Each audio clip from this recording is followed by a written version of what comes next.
দুপুরের একটা বিশেষ মেনু করেছি, মানে বিশেষ বিশেষ রান্নাবান্না করেছি।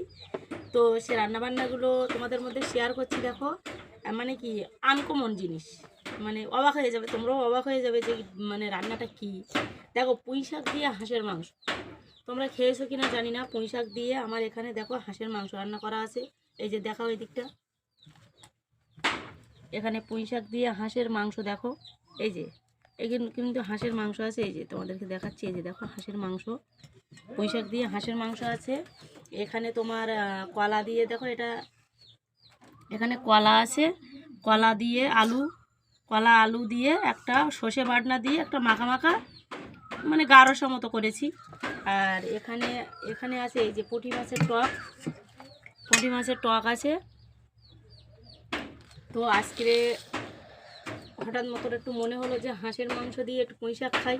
তো হাঁসের মাংস দিয়ে পুঁই শাক তোমরা কারা কারা খেতে পছন্দ করো সবাই একটু কমেন্টে জানাবে। এই যে আমার বিশেষ প্রিয় জিনিস, আমার বরমশাই আবদার করেছে যে হাঁসের মাংস দিয়ে পুঁই শাক খাবো। তবে কি আবার তোমার গুঁড়ো লঙ্কা দিলে হবে না, কাঁচা লঙ্কা দিতে হবে। বলছে এখন একটু হালকা গরম পড়ছে, ওই কারণে গুঁড়ো লঙ্কাটা দিও না, কাঁচা লঙ্কা দিয়ে রান্না করো।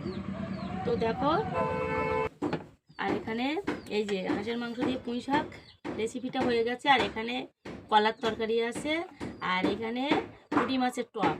আজকে ও হঠাৎ মাত্র এলে প্রথমে বলবো যে কিছুই রান্না করিনি, শরীরটা খারাপ ছিল, তারপরে একের পর এক বের করে দেবো। তো তোমাদের কাদের কাদের এরকম মানে এরকম গ্রামীয় ঘরোয়া তরকারি পছন্দ, সবাই একটু কমেন্টে জানিও।